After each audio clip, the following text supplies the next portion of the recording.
Contoh dari pro-social comments adalah pernyataan-pernyataan tentang aspek-aspek positif dari perilaku anak-anak atau keinginan untuk menghentikan memukul pasangan misalkan gitu ya. Jadi kita memberi komen, Peksos memberi komen ya, memberi statement ya yang positif tentang apa tingkah laku klien ya. Contohnya misalkan pujian ya, kita memuji apa yang sudah dia lakukan ya, hal-hal positif yang sudah dia lakukan kita puji gitu ya, seperti itu. Nah, kalau pro-social behavior misalkan adalah kita puji dia, puji klien yang telah juga melakukan hal-hal positif ya. Jadi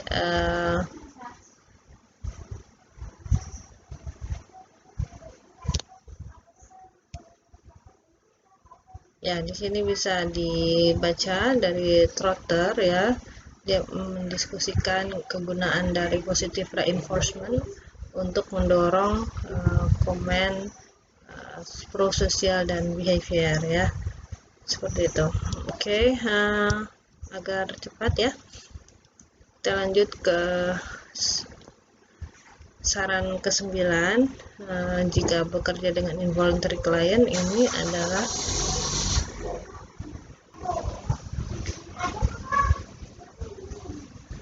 jadi saran yang ke-9 adalah membiarkan klien untuk mendapatkan waktu sejenak untuk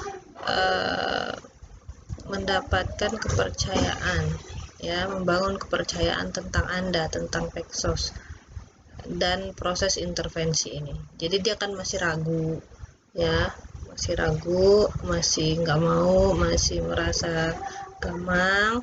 Berikan dia waktu, biarkan dia berpikir sehingga bisa dia terbit atau datang itu terbangun ke rasa percaya pada Peksos. Biar dia cari tahu sendiri, biar dia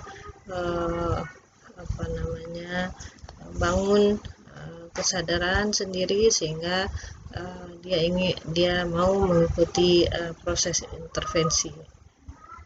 Yang ke-10 adalah jika kita bekerja dengan orang klien yang betul-betul tidak ingin menerima kita, pada akhirnya ya klien punya hak untuk menolak. Memang dia punya hak untuk memilih apakah dia mau bekerja sama dengan Peksos atau tidak. Tapi tentu saja ini sudah dilalui yang 9 saran di atas ya. Jangan ujuk-ujuk udah dia memang punya hak ya kan, baru juga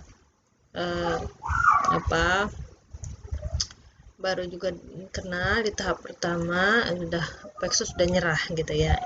Jangan, lakukan dulu ke-9 saran yang sebelumnya, baru saran ke-10 ini. Kalau udah benar-benar semuanya gagal, maka ya pada akhirnya memang klien punya hak ya, tetapi harus ditanamkan bahwa pada diri klien bahwa keputusan itu menjadi akibat dari keputusan itu menjadi tanggung jawab dia ya. Anda sampaikan juga pada klien sebagai Peksos konsekuensi negatif dan positif dari keputusannya itu ya, seperti itu.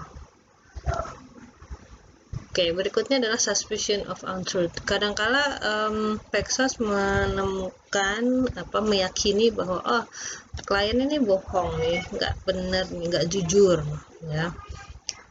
Kita kadang bereaksi spontan, muka kita merah, kecewa dan uh, bisa jadi kita ada respon negatif yang secara spontan ya, terlontar gitu ya. Tapi di sini lagi-lagi ada beberapa saran terkait itu. Yang pertama, kita harus mengevaluasi situasi secara logis ya. Apakah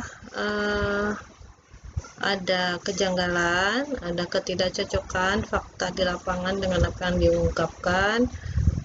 Cek ceritanya, apakah dia ceritanya itu realistis atau tidak ya.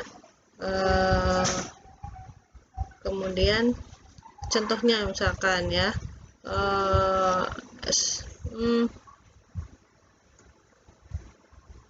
kita lihat ada anak yang klien kita ya, membawa anak 3 tahun dengan penampakan yang aneh, ada luka bulatan, luka bakar bulatan di lengan atasnya ya.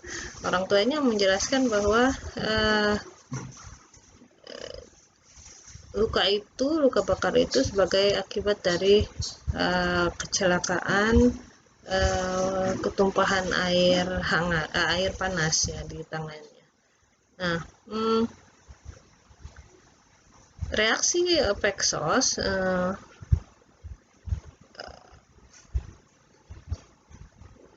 harus secara logis ya, berpikir ya secara logis kritis, bagaimana mungkin air panas bisa membakar dengan pola bulatan yang rapih gitu ya,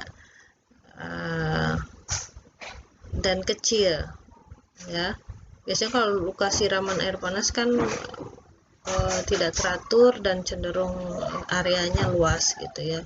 Secara logis kita berpikir bahwa ini mungkin ada sundutan rokok ya, itu yang logis gitu ya. Nah,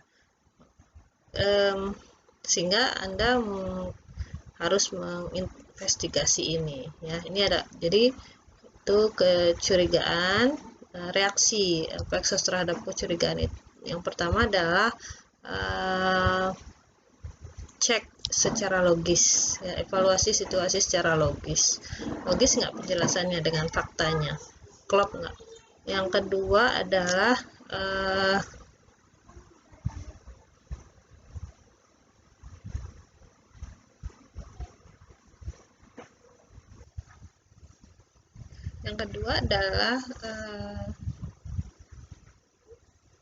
coba dicek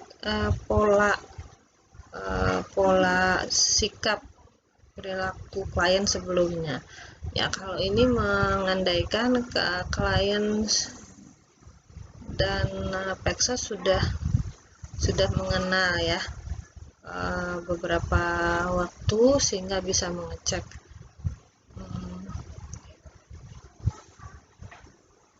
ya, punya Pexos punya record ya, punya record tentang si klien ini, jadi bisa mengecek